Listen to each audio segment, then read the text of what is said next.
respected student. सम्माननीय ही नहीं है आपको। प्रातः काल स्मरणीय और वंदनीय भी है। पहले आज 15 अगस्त 2025 में है हम लोग 79 ईयर्स हो चुके आजादी का। कभी आपने सोचा कि 15 अगस्त को आजादी क्यों? 15 अगस्त क्यों? Why 15 अगस्त? 14 अगस्त, 13 अगस्त, 12 अगस्त, क्यों 15 अगस्त? मालूम है किसी को? देखिए, इंडिया की आजादी का फैसला ब्रिटिश पार्लियामेंट में हुआ और पार्लियामेंट में 12 जुलाई 1947 को ये फैसला हो गया था कि इंडिया को आजाद कर दिया गया। लेकिन हमको आजादी मिली कब? हमको आजादी मिली 15 अगस्त 1947, क्योंकि माउंट बेटन जो आपके आखिरी viceroy Lord Mountbatten, governor general वही पोस्ट हुआ गवर्नर जनरल, बाद में बन गया। 1957 के बाद से गवर्नर जनरल रहने लगे। तो governor general Lord Mountbatten ने ये फैसला किया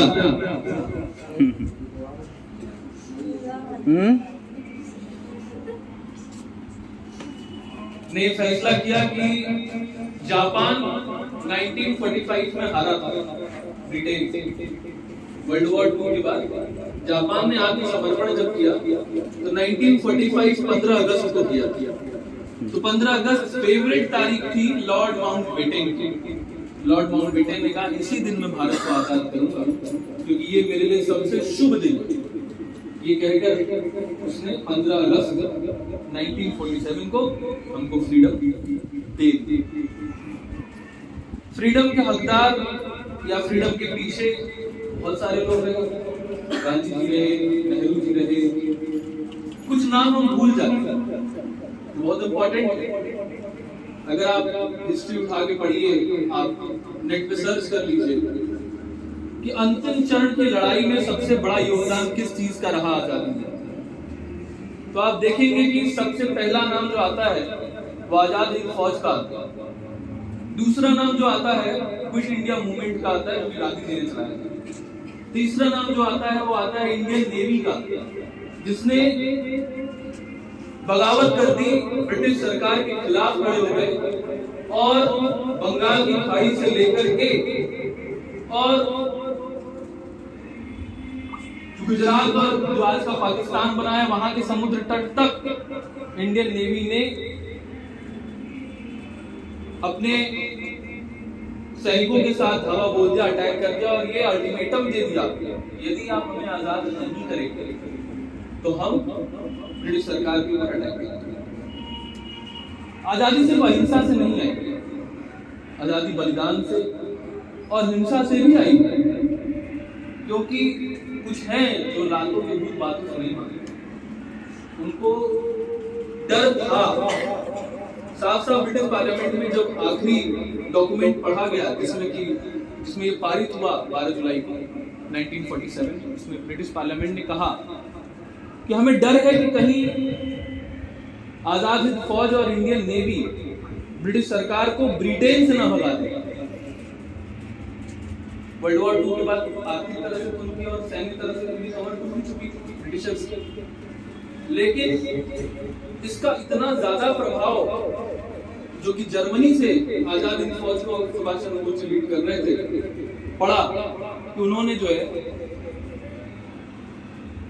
अपने कदम पीछे खींचे और देश को आजादी दिलाने में ये भी एक मददगार साबित हुआ। भगत सिंह 23 साल 5 महीने 18 दिन के थे जब उनको फांसी हुई।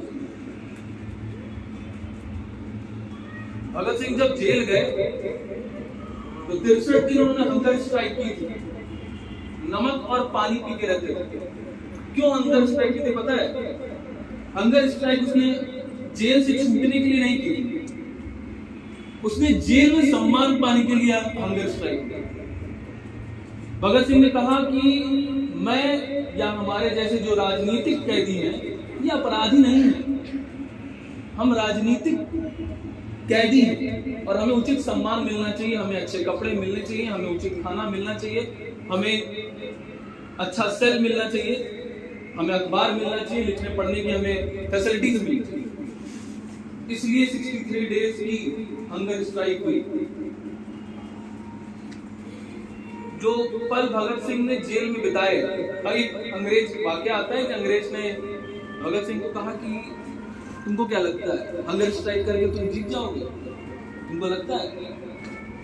तो उसने कहा, भगत सिंह जी ने कहा कि मैं हंगर स्ट्राइक करके जीतना ही नहीं चाहता आपसे, मैं जीतने के लिए थोड़ी हंगर स्ट्राइक कर रहा हूँ या अपनी आजादी के लिए हंगर स्ट्राइक थोड़ी कर रहा हूँ, मैं हंगर स्ट्राइक कर रहा हूँ ताकि जो सम्मान आपने हमसे छीना है वो आप हमें दें। और अल्टीमेटली ब्रिटिश सरकार को उनकी चीजों को मानना पड़ा। लोगों ने बहुत कोशिश की, उनको जितने भी क्रांतिकारी हंगर स्ट्राइक कर रहे थे यहाँ गले में पाइप डालते थे लोग, ऑपरेशन करके यहाँ गले में पाइप डालते थे, उससे खाना डालेंगे जबरदस्ती। लेकिन ये लोग मिर्चा खा लेते थे, जब मिर्चा आप खा लेते थे एक्सेसिव तो उससे क्या होता था ना कि वो पाइप लग ही नहीं पाते। इस तरह से 63 दिन की हंगर स्ट्राइक करके इन लोगों ने एक जीत हासिल की और भगत सिंह को उसी पल लगा कि अगर ये जीत मैं हासिल कर सकता हूँ जेल में सम्मान, और उन्होंने साबित किया कि अगर जेल में सम्मान पाने की जिद मैं हासिल कर सकता हूँ तो देश को जीतने की भी जिद मैं हासिल कर सकता हूँ। भगत सिंह प्राइमरी स्कूल से पढ़े थे, कोई ऑक्सफोर्ड नहीं गए, यूनिवर्सिटी नहीं पढ़ी, लेकिन उन्होंने 122 किताबें पढ़ी थी जब वो जेल में थे, 122 हर भाषा। उनको भाषाएं नहीं आती थी, जर्मन नहीं आती थी, लैटिन नहीं आती थी, वो डिक्शनरी रखे हुए थे, वो चीजों को अंडरलाइन करते थे, डिक्शनरी से डिकोड करते थे, उसके बाद उसको पढ़ते थे। सोचिए कितनी मेहनत लगी होगी। जब उनको फांसी दी जा रही थी तो उनकी फांसी का समय भी जल्दी कर दिया, सुबह 7:30 बजे उनको फांसी होने वाली थी, लेकिन उनको रात में ही फांसी दे दी क्योंकि लोगों को डर था, ब्रिटिश सरकार को डर था कि अगर टाइम पे फांसी देने वो लेके पहुंचेंगे फांसी देने तो उनको फांसी देने नहीं दी जाएगी, इतनी बाहर भारी भीड़ इकट्ठा हो। जब उनको फांसी दी जा रही थी तो उन्होंने मुस्कुराया, उनसे खाना पूछा गया कि आखिरी मील क्या लेना चाहते हैं, कहे कि नहीं, ब्रिटिश सरकार का दिया खाना खा के मैं नहीं मरूंगा। वो निराहार रहे, सिर्फ पानी पिया, और उस समय एक ऑटोबायोग्राफी पढ़ रहे थे, वो शायद मैकाले की या किसी की पढ़ रहे थे, मुझे याद नहीं है ना, किसी इंसान की, और कह रहे थे कि बस उनसे थोड़ी सी मुलाकात मेरी बची है, आखिरी कर लूं फिर फांसी के लिए चलता हूं। और जाते वक्त जब वो जा रहे थे फांसी पे लटकने के लिए तो उन्होंने गाना भी गाया, मेरा रंग दे बसंती चोला, और इस तरह से गाया कि सारे कैदी उनके साथ वो गाना गुनगुनाए। भगत सिंह की एक डायरी मिलती है जो जेल में थी उनके साथ। उस डायरी में आप देखोगे तो उसमें लिखा है, उन्होंने एक नोट भी लिखा था बहुत पहले कि मैं नास्तिक क्यों हूं, Why I am atheist। उन्होंने कहा था कि भगवान है, कोई दिक्कत नहीं, मानता हूं, लेकिन भगवान से डर के उनको नहीं माने, भगवान से प्रेम करके मानिए, डर के नहीं माने। कोई कर्म इसलिए मत करिए कि अरे भगवान देख रहा है इसका इसलिए करिए कि आपको वो लगता है अच्छा है तो अच्छा है, गलत है तो गलत है। अगर उससे कोई प्रभावित होता है तो गलत है, गलत तरीके से, और अच्छे तरीके से होता है तो सही है। उन्होंने डायरी में अपने लिखा भारत को कैसे चलाना है, हिंदू मुस्लिम में एकता कैसे होगी, क्योंकि सबसे बड़ा मुद्दा था, वो डिवाइड एंड रूल देख चुकी थी ब्रिटिश सरकार। ये जो सांप्रदायिक दंगे जो आज भी होते हैं, आज भी देखिए आप सांप्रदायिक दंगे होते हैं, वो सांप्रदायिक दंगों को कैसे खत्म किया जाए पूरी तरीके से उन्होंने लिखा कि आर्थिक तौर से भारत को किस तरह से चलाना है, एजुकेशन पॉलिसी क्या होनी चाहिए भारत की, इकोनॉमिक पॉलिसी क्या होनी चाहिए भारत की, ये पूरी चीजें उनकी डायरी में लिखी थी। अफसोस कि आजादी से पहले ही वो चले गए, ये तो मे भी भारत का चेहरा कुछ और होता। भारत और चाइना एक साथ आजाद हुए, बल्कि चाइना बाद में ही आजाद हुआ भारत का। लेकिन उसकी इकोनॉमिक ग्रोथ हमारी इकोनॉमिक ग्रोथ में जमीन आसमान का फर्क है। उसका रीजन है इंडियन पॉलिटिक्स।